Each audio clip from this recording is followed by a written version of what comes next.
Welcome back, everyone, to some Beyond All Reason. It's Jaws Munch here, and today we're going to be checking out a game going over how to recover from a completely botched play. Okay, we try something a little bit new on this map that is not really standard. We decide we're going to push center. You can see here, Biblets decides to suggest this push center. And so I see that call, and I decide to go with him because I'm all about playing aggressive early if I have the opportunity, and it seems like this is the best opportunity I will ever have. So I tell him I'm coming too, and we get ready to push with some vehicles. We get out our construction bot, and we're going to get him working on our fancy and somewhat hated blueprint that most of you probably have seen. We get a couple incisor tanks, and we're ready to push. Now, standardly in this position, you're going to usually be playing either an eco position or the air position. So don't take this as a way that you should play this map. I wanted to try something kind of weird and goofy because, I don't know, it's just the way I am. I like to test things and see if something that doesn't normally happen may have the potential of working. And in this particular instance, it definitely did not. We're going to kind of zoom past some of the early setup here, just getting our couple metal extractors out and pushing up a couple incisors, getting ready to have a little bit of aggression. Now you can see our composition is just brutes and incisors. That's kind of our plan. We're hoping to just be able to brute force our way in with nothing but a couple plasma tanks. A couple ticks came in and we helped shut those down as well. And we are setting up on the front line, preparing for aggressive plays. There's a couple shots here.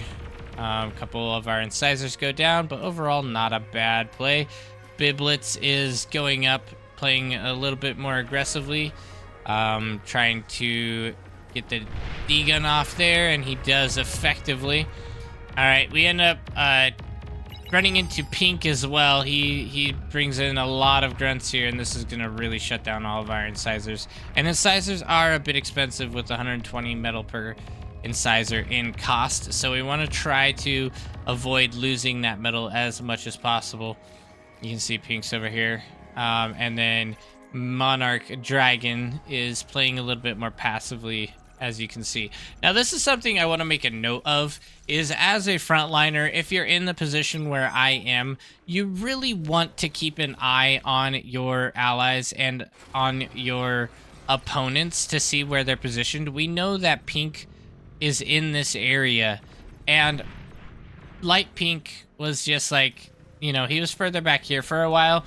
He's not playing super aggressive, and you really want to try to match your front lines with your allies as much as possible, because there is strength in numbers. The ability to assist each other is massive.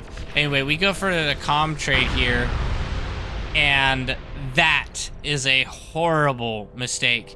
He should have, honestly, we both should have been avoiding that.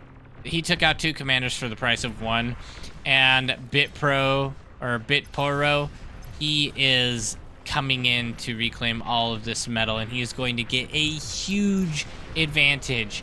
And somewhat because Monarch is a little bit less aggressive, not the end of the world, right? It's just mismanaged plays. Anyway, the fact that they have that advantage means that we're going to be outscaled by huge amounts. They have 3,000 metal here right off the bat, and now my tank push is completely worthless.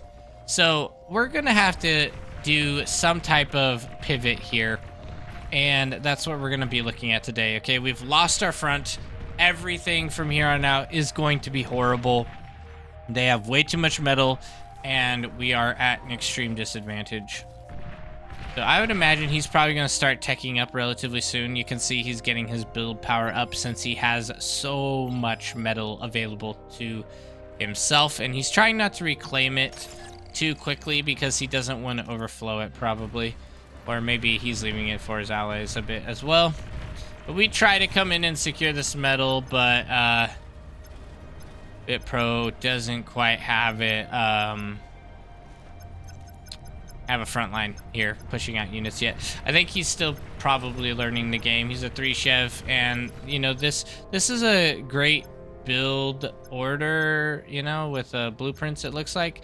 But the problem is, obviously, there's a lot of static defense here for no reason. So that's something that should probably be addressed later on for him. Hopefully he pivots a little bit off of that. Anyway, so we're up here trying to get these, and I determined, okay, tanks are done. We aren't going to be able to secure this metal. It's over. So front line is completely lost. I probably should have pivoted a bit earlier, but you can see here we're getting ready to transition out of vehicles. And we were thinking about going T2 and determined we would not have enough metal. So we just transition straight into a air factory. Now I'm gonna kind of work past this because this is a bit of a long transition. We don't have very much metal income. We have almost no metal extractors. We have like a total of 4 in the entire map, which is pitiful amounts of metal. Anyway, we start building 4 bombers, 3 scouts. That's just the Hail Mary decision that I made right then to hopefully gain a little advantage and maybe make up for the fact that we were losing. Anyway, blue is doing great over here. I think that's supposed to be Commander Trace, or Tazy, Commander Tazy. He is doing excellent, winning plenty of his front lines and collapsing his opponent very well. So we really are in a position where we're just doing a waiting game, and our goal here is just to hurt the enemies as much as possible with the little bit that we do have. So we have enough economy for a bombing run, and that is what we are going to do. So let's go ahead and zoom past these guys getting prepped here. Stalling out on energy by quite a bit. And we have our bombers and fighters going, or bombers and scouts going out. Scouts getting some decent vision here. Let's go ahead and get a little bit of an idea of what we got. So we just do a little bombing run on the front line for no reason. And we get vision of the economies. So we decide we're going to knock out the T2 that's coming up here. We at least got some good damage there. I want to take out the T2 factories if we can. Build power got wiped. One more bomber. Boom, it's destroyed. So now we're moving on to economy. Okay, good economy wipe there. And we got his economy here as well. Boom. Plenty. A little bit more there. And we're moving on. T2 factory right there. Boom. Some good damage. We got more bombers coming in slowly over time.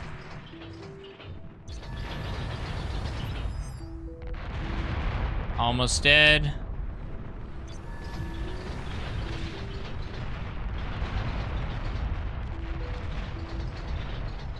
And factory is almost dead. One more shot. There we go.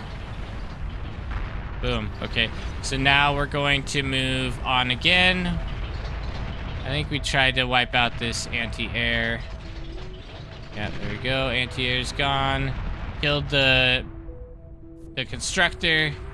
And now we can do a little bit more. I think we also hit this guy. We probably should have hit some of his economy too.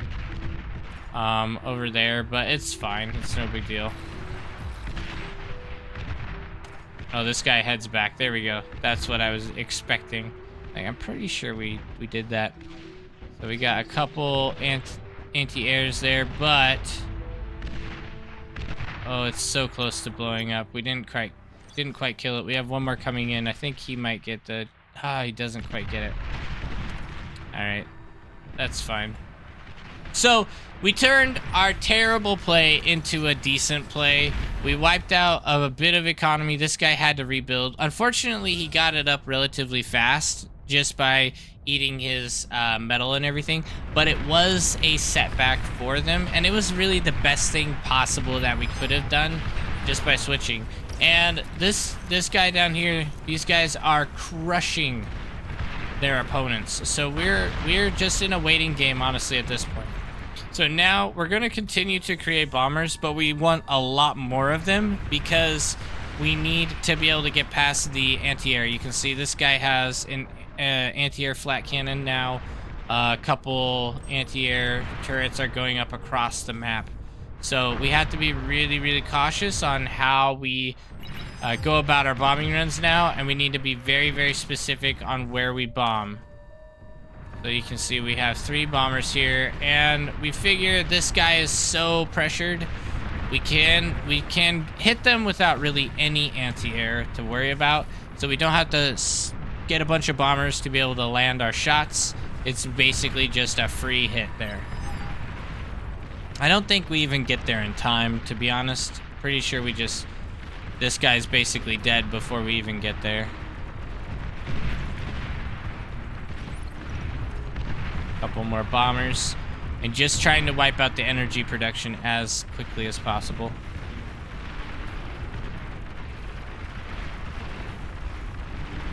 Here we go. Good damage. This guy's a bit more spread out with his stuff, so we don't get quite as much damage off on them. But now we have good target heat here, so we can really destroy those windmills without too much trouble. And we're just gonna, whoops. We're just gonna harass everything here because he doesn't have enough anti-air and he's already losing his front. We might as well just sit here and bomb everything to pieces. And we start targeting his factory so he can't produce units anymore, and that's gonna be GG for him. Commander down. And factory down. And now we have a lot more bombers, so we have a total of, I think, what, 4 plus 9, so 13, 14 bombers. And that should be enough for us to actually push in and do some damage on even inside some anti-air. You know, we should be able to still get some good hits off on the economies. So let's wait for the setup here. Couple bombers. Thankfully, blue's pushing in now. Okay, so we're getting ready for a bombing run here relatively soon. We are up to 16.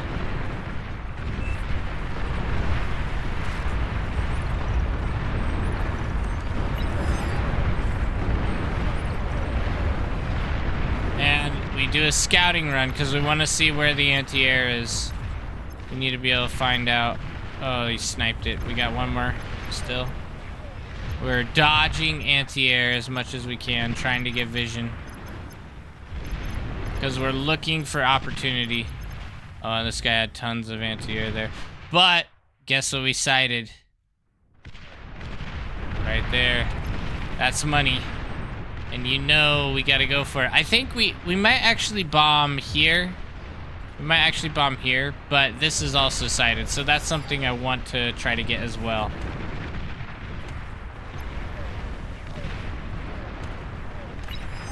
We have 22 bombers.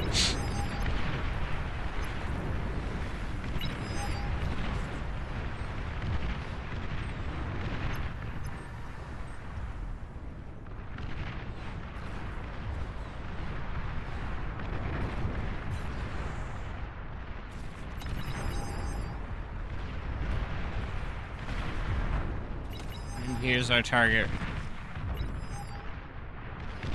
Right for their T2 factory. They got T2 coming in. Honestly, I would have spread these guys out more. You really don't want them together. And there's the surrender.